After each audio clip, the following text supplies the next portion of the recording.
Bismillahirrahmanirrahim.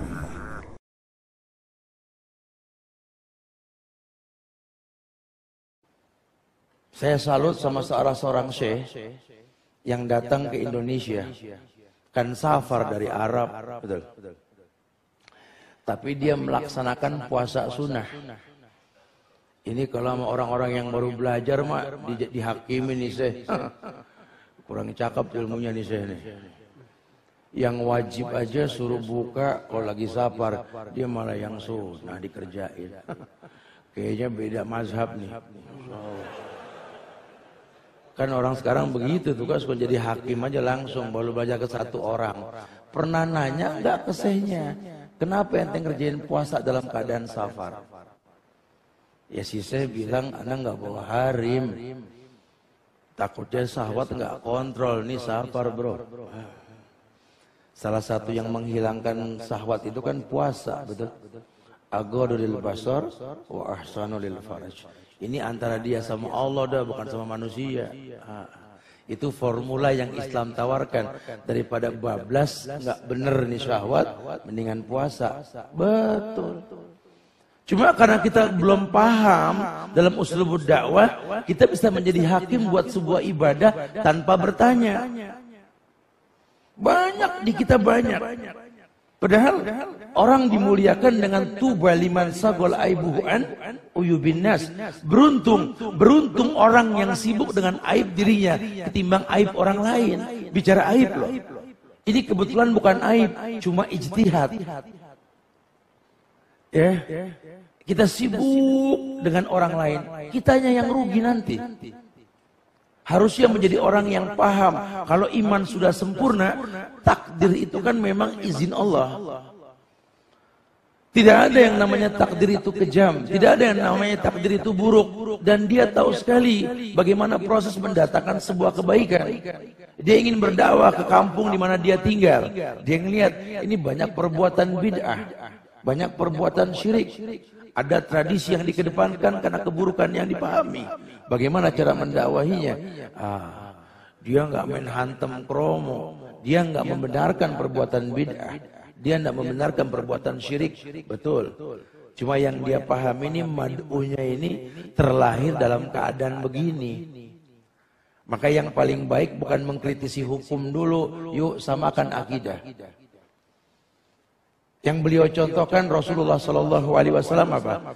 Memperkenalkan diri agar orang bisa menyimpulkan sidik, tablik, amanah, fatonah. Itu yang Rasul miliki. Jadi nanti kalau kesononya orang sudah kenal sifat baik ini, apapun yang diucapkan pasti baik. Jadi kalau sampai kita sudah kenal nih orang soleh, memang kelas solehnya bisa diukur dah, insya Allah dia mak. Kemudian mungkin dia ceramah menjadi dai, datang ke bank-bank konvensional. Kita yang tahu dia, subhanallah, ini orang-orang bank bisa keluar gara-gara dia nih, masya Allah tuh. Tapi kalau yang nggak paham, Ustadz makan riba, tuh. Cuma gara-gara dai masuk ke bank konvensional. Ceramah di mana-mana tentang ustadz yang masuk ke bank-bank konvensional. Astagfirullahaladzim. Si ustadz jeli ngelihat banyak orang ini bermaksiat, berkamuflase dengan penampilan. Ya, geng-geng motor, geng-geng mobil mungkin ya. Tapi kalau antum sudah pertontonkan akidah yang bagus, antum tetap bergaul. Dulu antum anak motor, anak mobil, gaul abis. Sekarang tobat, jangan sampai nggak bergaul. Karena yang tahu cara keluar dari kungkungan maksiat motor dan mobil, ente. Ajak teman untuk masuk ke dalam celah tersebut supaya bisa keluar sama seperti ente. Makanya kan ditekankan sama Rasul, orang beriman yang bagus imannya, yang mau bergaul sama orang yang kurang baik imannya, lebih mulia ketimbang orang yang beriman yang gak mau bergaul. Jadi jangan pernah menyesalkan takdir. Anda pernah begini, Anda pernah begitu, sekarang Anda bertobat, ya pertontonkan perubahan. Orang yang bertobat, orang yang membenci masa lalu, tapi nggak membenci orang-orang yang masih terjebak di masa lalu. Tobatnya total. Orang yang tobatnya total jadi lembut dengan teman-teman di masa lalu untuk mengajak pada perbuatan baik. Jadi betul-betul tobat yang total. Bukan cuma sekedar tobat. Anak sih udah hijrah, ya alhamdulillah, udah nggak ada minum-minuman keras, ya bagus tuh, masya Allah. Temennya datang ngajakin, temennya nggak tahu, Ustadz tahu, temennya nggak tahu, oh dia tobat. Minum yuk, oh udah nggak minum dah, ya nggak nih mana yang bayarin, ayo dah, itu katanya. Ini berarti tobatnya karena nggak ada duit, gitu ya. Wah ini bahaya. Kayak serius ngomongnya. Minum yuk. Enggak dah. Serius. Ente sama siapa? Ya sini. Situ gak ikut. Ayo dah. Gitu katanya. Karena takut kalau si itu ikut. Ini kan bahaya sekali. Bukan begitu. Orang harus total. Udah ngerti ini memang nggak boleh, coba dipupuk keharaman tersebut. Karena dalam Islam perintah itu kan fattaqullaha mastata'tum, bertakwa semampunya. Kalau sudah bicara larangan nggak pakai tawaran begitu. Nabi yang mengatakan manahaitukum an syai'in fajtanibuhu wa ma'amartukum bihi fa'tu minhu mastata'tum. Apapun yang kuperintahkan lakukan semampu kalian. Tapi kalau bicara larangan kata Nabi jauhkan. Ya, jangan kita kalau ngomong sama teman, ya ini nggak boleh, udah makanya ente pelan-pelan mundur, bukan begitu bahasanya. Harus ente mundur. Ini nggak baik, ini nggak benar. Kalau perlu ente tangisi masa lalu, jangan tersenyum dengan masa lalu. Karena orang tuh kalau bertobat harusnya emang kesel sama masa lalu.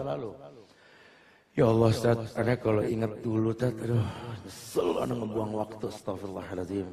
Gak bakal anak ulang lagi Ustaz, anak tobat, anak hijrah dah Ustaz. Ini yang cakep. Tapi kan banyak orang tidak seperti itu. Kalau ngomong, oh anak sudah puas dah berdosa. Makanya anak tobat sekarang, puas berdosa. Ini bahasanya bahaya sekali, karena nggak berilmu. Ya, sehingga akhirnya gaya dia beragama walaupun sudah terkesan dia baik mengundang musuh. Musuhnya siapa? Setan. Setan paling senang kalau orang salah, apalagi bicara ibadah. Makanya yang paling setan benci salah satunya apa? Ketika kita patuh kepada Allah dan Rasul.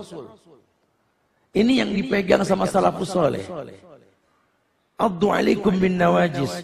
Walaupun harus sendiri, dia pegang hukum, dia gigit dengan gerahamnya. Karena yang dianggap musuh itu setan, bukan manusia. Kalau manusia mah kecil, nggak susah. Kalau setan kan repot, nggak kelihatan. Kalau manusia kelihatan mau berbuat macam-macam juga kita bisa siap-siap dah. Ini kalau setan kan nggak jelas. Nah, yang bisa nolong dia dari godaan setan ya cuma Allah. Dan kalau Allah mau tolong dia, dia pegang. Innallaha thayyib la yaqbalu illa thayyiban. Allah baik, cuma nerima yang baik. Itu yang dia pegang. Setelah dia ngaji, dia tahu ternyata setiap ibadah yang dia lakukan akan membuat dirinya makin baik.